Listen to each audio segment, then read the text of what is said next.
purpose in life is you, is this journey of self-discovery. And that is through trying things, that is through failure, that is through picking yourself back up. But do not be scared of failure. The moment you embrace failure and you realise it's an everyday part of life, then you're not scared of it. The more you try, the more you fail. Granted. However, the more you fail, the more you bounce back. And the more you bounce back, the stronger you become. How you sort of harness fear is committing to it. That's the hardest bit that people get wrong. They feel fear and they go nowhere near it, they walk away from it. But once you commit to fear, ultimately what you're doing is you're committing to your emotions, you're committing to yourself. When you expose fear, and I've had to do it in the military, I've had to expose it on a daily basis going into a combat zone, you take a layer off of it. And then when you take a layer off of it, you learn about the emotion, you learn about your emotion, you learn about yourself, and therefore you grow from it. What it is people think I'm an adrenaline junkie, and I chase fear and I chase risk. Ultimately, when you're at that risk of life and death, it's black and white. Life is so simple, it's so uncomplicated. It's the purest form of life. When you're in a situation, whether it's life or death, like I was in Afghanistan, like I was in Everest, you feel peaceful because there's no complications around you. So it's not actually an adrenaline-fueled junky thing that I wanted to do. It's that feeling of euphoria, that feeling of peace, because life is at its purest form. You're either going to live or you're going to die. There's no complications whatsoever. For example, I say to people who are scared of heights, they might be stood near a cliff, okay, and they're feeling scared, and they get carried away with fixated on achieving the objective. I'm like, get that out of your head. Take those 2 footsteps closer than you've ever been before.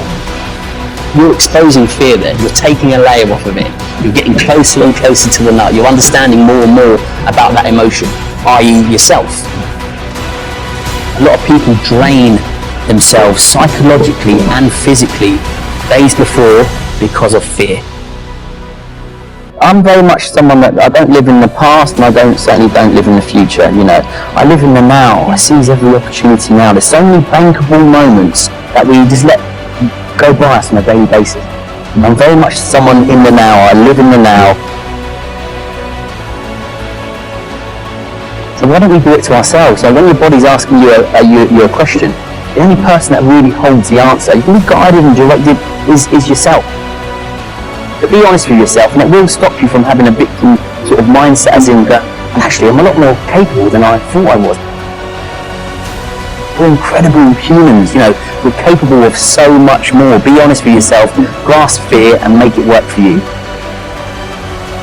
With resilience, it's not being afraid of failure, not being afraid of fear, and ultimately challenging that. Ultimately learning from it and exposing yourself to hardship, to suffering, to adversity. That's where resilience is built up from. It doesn't have to be through a military program. It's just through everyday life. But ultimately, it's about identifying that situation, taking ownership of it, holding yourself accountable, and tackling it face on.